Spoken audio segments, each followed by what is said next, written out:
Thiruvalla spa ബലാത്സംഗ കേസിൽ ഒരു പ്രതി കൂടി പിടിയിലായിട്ടുണ്ട്. നിരണം സ്വദേശിയായ വരുണാണ് പിടിയിലായത്. ഈ കേസിൽ ഇനി 3 പേർ പിടിയിലാകാനുമുണ്ട്. ശ്രീരാജ് വിവരങ്ങളുമായി പത്തനംതിട്ടയിൽ നമുക്കിപ്പോൾ ചേരുന്നുണ്ട്. ശ്രീരാജെ, ഗുഡ് മോർണിംഗ്. ഈ തിരുവല്ല സ്പാ ബലാത്സംഗ കേസുമായി ബന്ധപ്പെട്ട് പോലീസ് അന്വേഷണം നടക്കുന്നുണ്ട്. ഇതിൽ പ്രധാന പ്രതികളൊക്കെ നേരത്തെ പിടിയിലായിരുന്നു. പിടികൂടാനുള്ളവരിൽ ഒരാൾ കൂടി പിടിയിലായിട്ടുണ്ട്. എങ്ങനെയാണ് നിലവിലെ പോലീസ് അന്വേഷണം? ഈ കേസിൽ പൂർണ്ണ വ്യക്തത വരുന്നുണ്ടോ ശ്രീരാജെ? സേതു, മരണ സുബിൻ എന്ന സുബിൻ അലക്സാണ്ടർ, ബെർലിൻ ദാസ് എന്നിവരെയായിരുന്നു ആദ്യഘട്ടത്തിൽ പിടികൂടിയത്.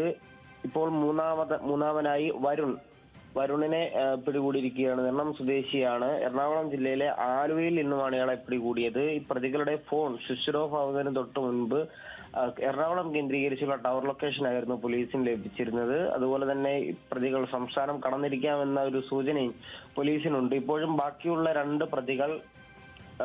3 പ്രതികളിൽ 2 പേർ സംസ്ഥാനം കടന്നിരിക്കാമെന്ന നിഗമനത്തിൽ തന്നെയാണ് പോലീസ് ഉള്ളത്. ഇപ്പോൾ ഈ വരുണിനെ പിടികൂടിയത് ആലുവയിൽ നിന്നുമാണ്. പോലീസ് ഇത്തരത്തിൽ വിവിധ സംഘങ്ങളായി തിരിഞ്ഞ് നടത്തിയ അന്വേഷണത്തിലാണ് ഈ വരുണിനെ പിടികൂടിയിട്ടുള്ളത്. ഇയാളെ ഇപ്പോൾ നിലവിൽ തിരുവല്ല പോലീസ് സ്റ്റേഷനിൽ എത്തിച്ചിട്ടുണ്ട്.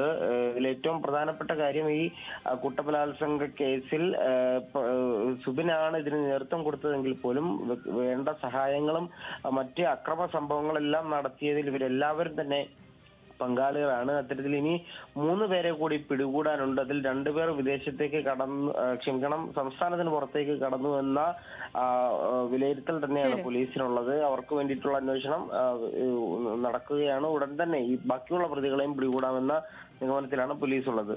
സേതു. ഓക്കെ ശ്രീരാജ്, ശരി. ശ്രീരാജാണ് വിവരങ്ങൾ നൽകിയത്.